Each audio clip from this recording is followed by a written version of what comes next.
Karma by Julia Keightley.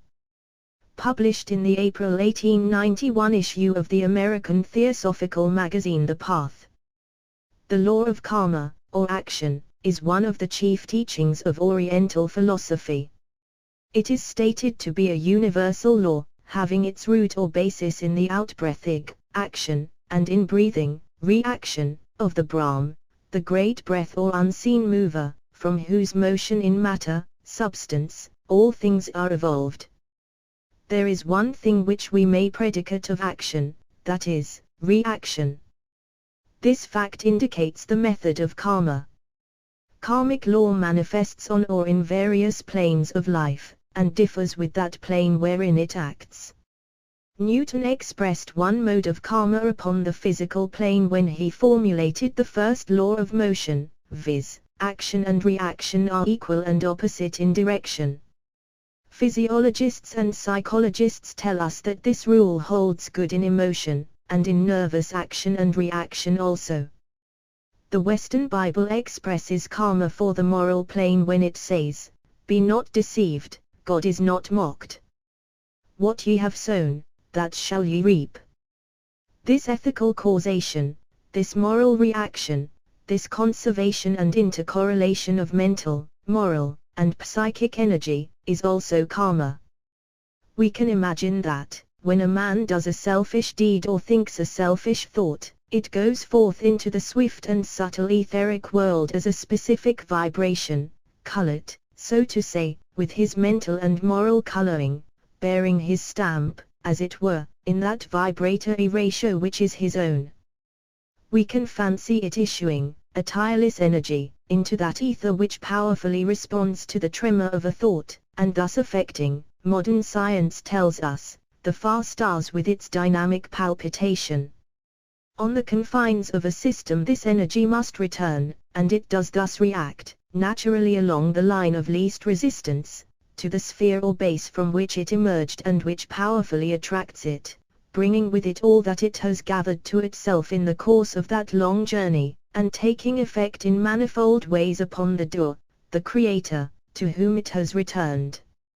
Nor is this return always made in the same brief human life. Hence we have reincarnation as the companion or extension of karma. The soul is drawn back to earth life again and again by the return or reawakening of its dormant energies, self-engendered and responsive to material planes of being. The one substance, akasha, mula prakriti, ether, call it as you will, that from which all things are evolved, is, by virtue of its atomic constitution and magnetic laws, the great agent of karma. Through it, all things and beings, in it immersed and by it saturated, become the minor instruments of the law. Karma is, in fact, action and reaction, as we have said. All that is, has been, or will be done, occurs by virtue of this law of cause and effect. All action is the result of previous action.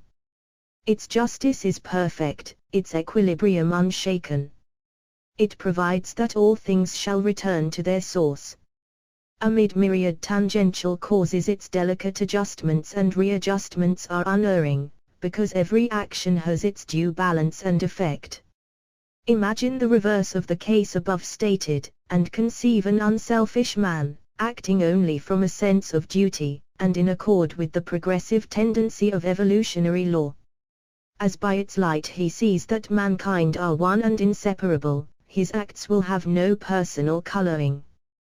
They create no specific self-condensed and contrary currents or discords in the etheric medium, but pass out into the harmonious ocean of life about us, in waves as universal as its own.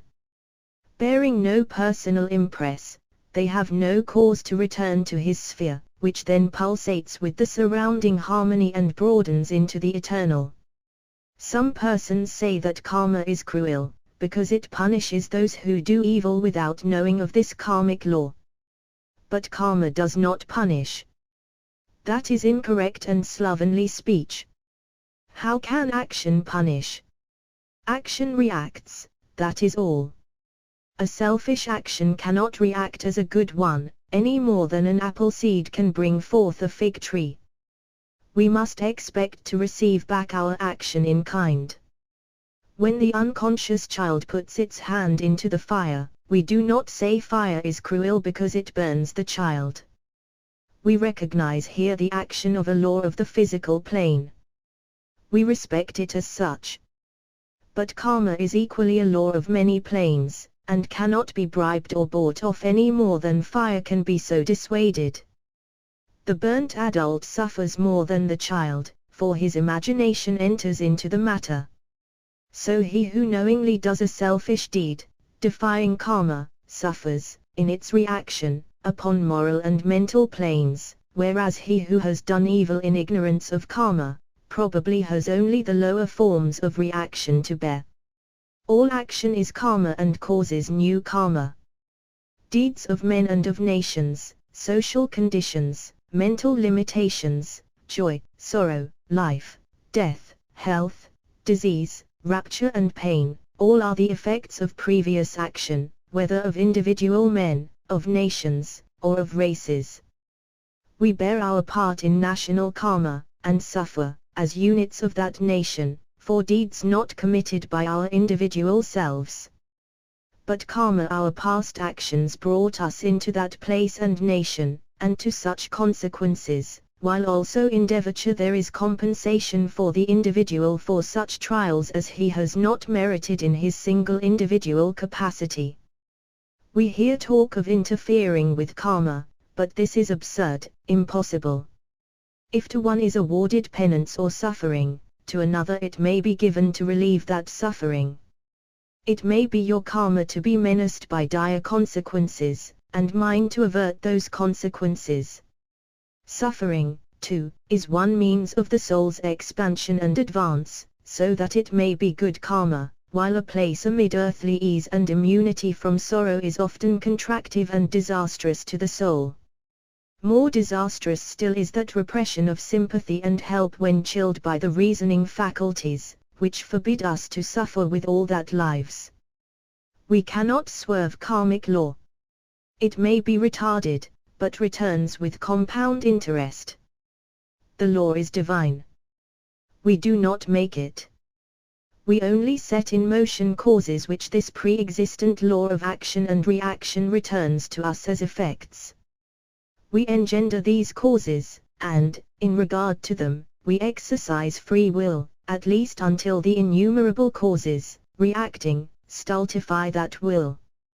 In action alone is the registration of all deeds and thoughts, their impress upon the one substance constitutes the true book of judgment. Thus karma is the only rightful judge. It alone can fitly punish and reward, for in it alone is full discernment. As true love consists in perfect justice, impartial to all alike, so is this law one of universal love. It alone impels the soul, through experience of the misery of self, to expansion into the selfless and the universal. Yet there is one escape from karma. That is, by becoming it. Duty done for its own sake, regardless of results, for duty alone is ours, the consequences are in the great Brahm, acting or refraining from action because it is right to do so, we do thus, by our inward devotion, become one with that law obeyed by us. No longer its unconscious instruments, we are its conscious agents, parts of itself, hearers and doers of its first great injunction. The voice of the silence says, inaction in a deed of mercy becomes an action in a deadly sin.